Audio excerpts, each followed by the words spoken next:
Esto es Cabildeo Digital.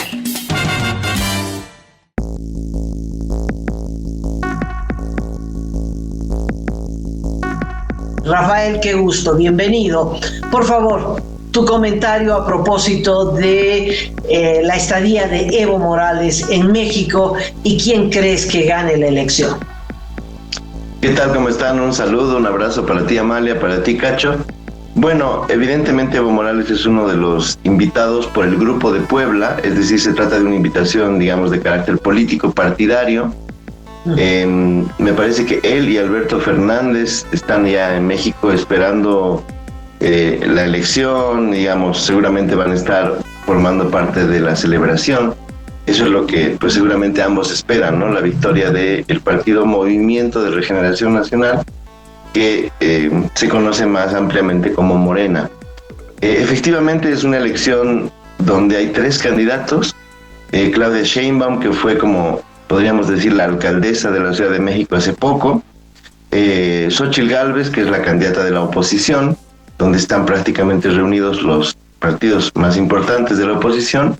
Y también hay un tercer candidato que se llama Alejandro Álvarez Maínez, que es un joven que postula por el Movimiento Ciudadano, por MC, lo que se conoce como el Partido Naranja, ¿no? Que es un intento por construir una tercera opción de alguna forma, como para buscar un ámbito, digamos, equidistante entre los dos componentes más importantes de la política mexicana, que con la llegada de Manuel López Obrador al gobierno se ha convertido en una política prácticamente bipartidista, ¿no? Es decir, en todas partes hay dos opciones, y de alguna forma esa es la tónica, digamos, con la diferencia con hace 6 años. Hace 6 años había 4 candidatos, pero 3 de ellos, digamos, tenían relativamente una cantidad apreciable de respaldos, ¿no? Obviamente López Obrador era el favorito, pero tenía una, digamos, contracara dividida, ¿no? Ahora ya no, Xóchitl Gálvez es, digamos, la candidata más fuerte, aunque muchos especulan que el Movimiento Ciudadano podría obtener más votos de los que se esperaría, ¿no?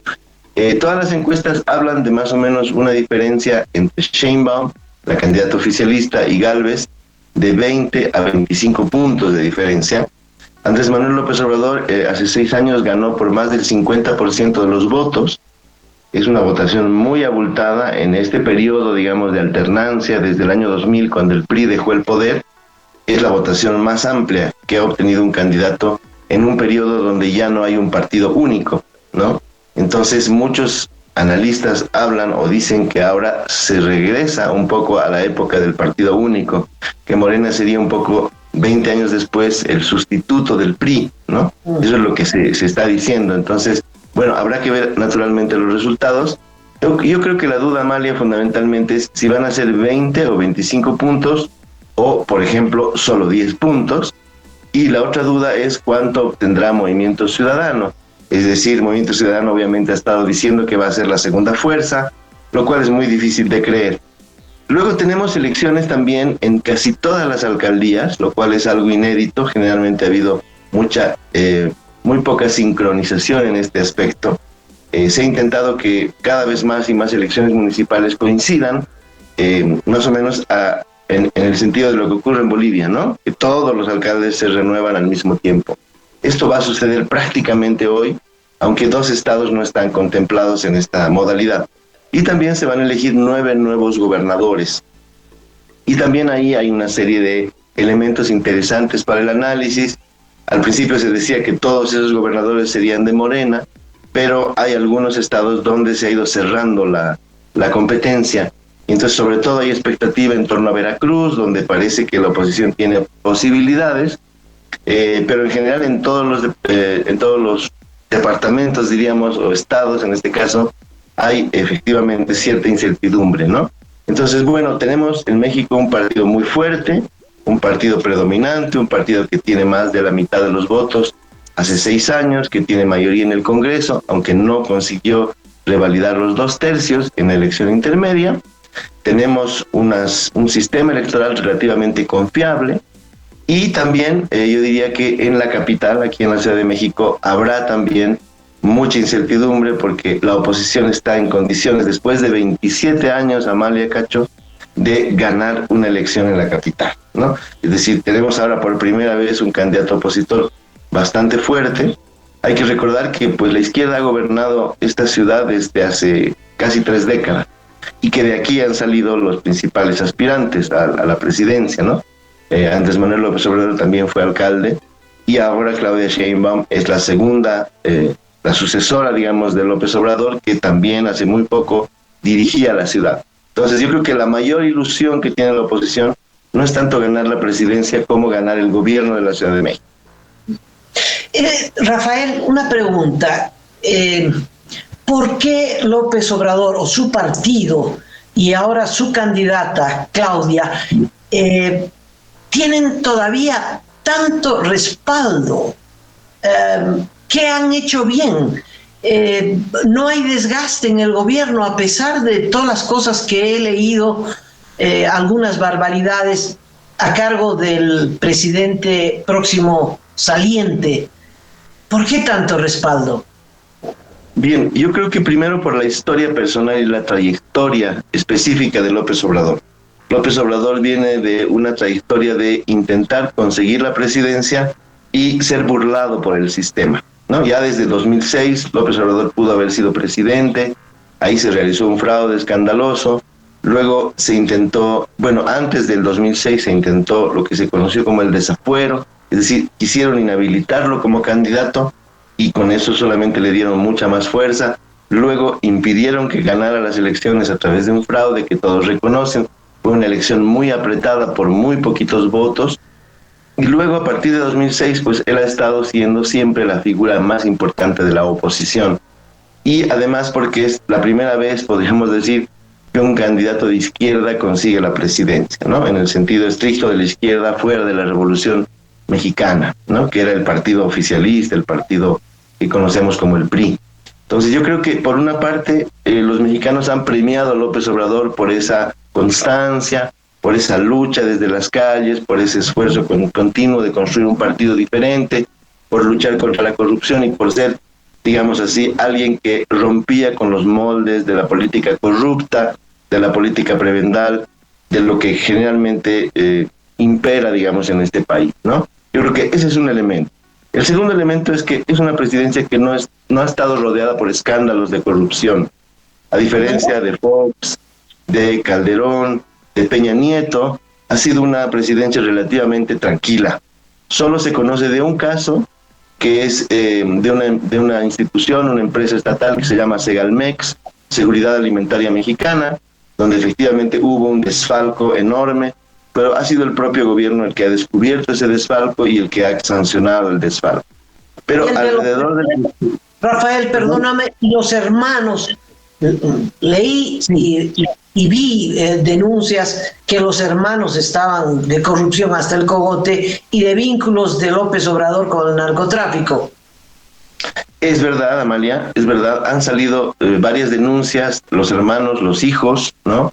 Sin embargo, por ejemplo, estas denuncias de tipo familiar no han tenido ninguna comprobación, es decir, hay una serie de audios que han salido de personas que se jactan de tener conexiones con la familia, pero nada más, es decir, ni siquiera tenemos certeza de que eso sea cierto, ¿no? En el caso de los hermanos se habla de que habrían recibido dinero para la campaña en tiempos pasados, pero tampoco ha resultado nada en concreto. Y en cuanto al narcotráfico, es a lo que me iba a referir. De alguna manera López Obrador ha, podemos decir, entre comillas, firmado la paz con los criminales, es decir, no ha habido el grado de violencia que hubo en anteriores sexenios, aunque se habla de que en forma individual hubo efectivamente más muertos, ¿no? Pero no ha habido, digamos, las habituales masacres o los elementos así muy embarazosos, muy complejos. En algún momento se detuvo al hijo del Chapo Guzmán, se lo liberó, eso generó una ola de críticas, pero luego se lo volvió a detener y finalmente fue extraditado a Estados Unidos, ¿no? Entonces, en cuanto al narcotráfico, hay un libro muy difundido en estos meses que se llama La Historia Secreta, de la periodista Anabel Hernández, donde ella intenta demostrar que el propio López Obrador habría estado involucrado en la recepción de dineros para su campaña allá en 2006, ¿no? Pero este libro, que ha sido un bestseller indudablemente, tampoco ha tenido una resonancia o una credibilidad muy grande en la opinión pública, a diferencia de los elementos previos, digamos, de anteriores presidencias. Entonces, no podemos decir que no hubo corrupción y tampoco, en mucho menos, decir que no hubo cierta complicidad, digamos así, o cierta tolerancia con el narcotráfico, pero no ha habido un involucramiento muy evidente que hubiera hecho, digamos, tambalear la credibilidad del presidente. Entonces yo te diría que esa es una de las razones. Y la última, que ha habido obra pública, ¿no? Creo que eso es importante, aunque se critica mucho el tipo de obras. Se ha construido un nuevo aeropuerto que no ha sido tan exitoso como se esperaba. Hay una nueva refinería que todavía no ha refinado ni un litro de gasolina, que está en ese proceso de inicio de operaciones. Y se ha construido el Tren Maya, que es una obra monumental, digamos así, de tipo turístico, que está en una zona deprimida, donde el turismo funciona con mucho éxito, que es la península de Yucatán, ¿no? Entonces, para muchos mexicanos, el dinero que antes se robaban, ahora lo han invertido en 3 obras importantes, 3 obras monumentales, y yo creo que eso ha, de alguna manera, despertado la esperanza de muchas personas de que efectivamente esta, como dice López Obrador, es la cuarta transformación, es así como se le llama, ¿no? O sea, haciendo una periodización del tiempo, pues la primera es la independencia de México, y así sucesivamente. La cuarta sería la llegada de López Obrador al poder. O sea, él se coloca en el nivel de la independencia de México, el gobierno de Benito Juárez, la Revolución Mexicana, y ya llega Morena con una especie de cuarto momento, digamos así. Se maneja mucho ese esquema histórico de decir, aquí estamos haciendo algo diferente. La misma coalición se llama Sigamos Haciendo Historia. Entonces, bueno, todo eso ha generado una sensación de transformación y de cambio que, bueno, conocemos también en Bolivia en muchos sentidos. Rafito, yo quiero hacerte 3 preguntitas así al hilo. La primera es, esta jornada se va a conocer los resultados de las elecciones en México. La segunda es, ¿qué simbolismo tiene para México, pero también para Norteamérica, la primera mujer presidenta, por los lugarismos que se conocen, porque no ha habido presidentas en Canadá, tampoco en Estados Unidos? Y finalmente, ¿qué crees que va a ocurrir con el futuro político de Andrés Manuel López Obrador? Bien, los resultados se van a conocer a las 8 de la noche, es decir, a las 10 de la noche, hora boliviana. Se dice que vamos a conocer todos de manera pronta y oportuna. Ojalá Evo Morales esté atento a este avance tecnológico y pueda aprender algo o llevar alguna lección a Bolivia. En relación a que sea la primera mujer, es muy importante. Yo te diría nada más que no ha habido un avance similar en materia de derechos de las mujeres. México, como ustedes saben, sigue siendo el país machista de siempre. Se ha producido, digamos, este cambio de género, o se va a producir este cambio de género por una cuestión fortuita, porque el partido fuerte, el partido con la mayoría, pues designó una mujer, resultó siendo la mejor medida en las encuestas, y la oposición decidió, digamos, enfrentarse con la misma vara, digamos así, ¿no? Colocar a otra mujer para que no hubiera ninguna ventaja aparente. Yo te diría que las dos son excelentes candidatas, las dos han mostrado mucha capacidad de argumentación, han consolidado unos discursos muy interesantes. Los debates presidenciales, sobre todo el último, han sido de lujo, ¿no? Y entonces, bueno, yo más que pensar que hay un avance de las mujeres en México, lo único que hay en realidad es una breve renovación de la clase política, que sin duda es importante. Por supuesto, es un buen ejemplo y da un sentido de esperanza, digamos, a que las mujeres en México puedan dejar de ser, digamos, un actor subordinado. La tercera pregunta tuya, Cacho, es más interesante.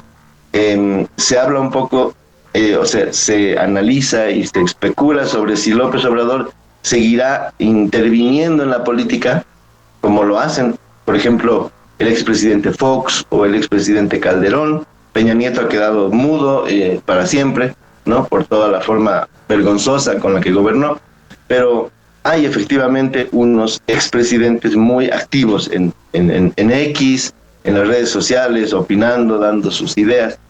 López Obrador, que le encanta opinar sobre todo, que ha estado todas las mañanas de lunes a viernes durante 6 años haciendo una conferencia de prensa que en realidad es un monólogo, una especie de disertación presidencial, pues cuesta creer que se vaya a quedar en silencio, ¿no?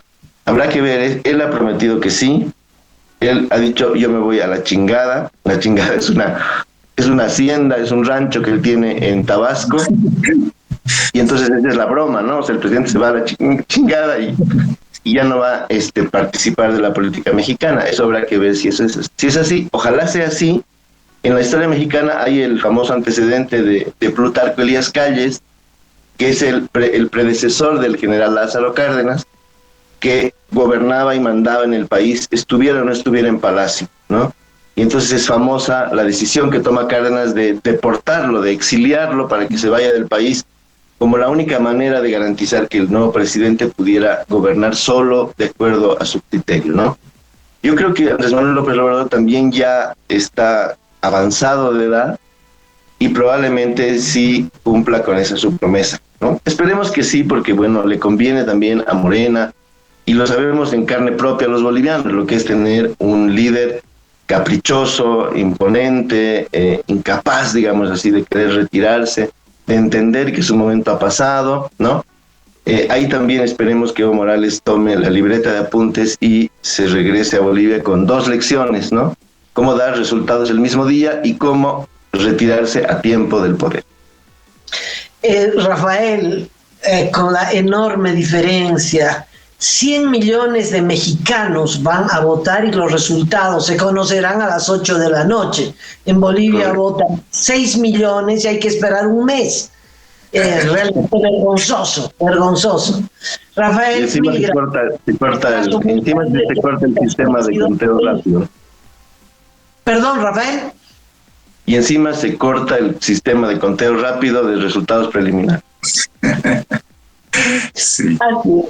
Rafael, muchas gracias. Tu explicación de lujo nos ha servido una barbaridad. Será hasta la próxima. Muchas gracias. Un abrazo. Estamos en contacto. Que les vaya bien. Saludos. Bonito domingo.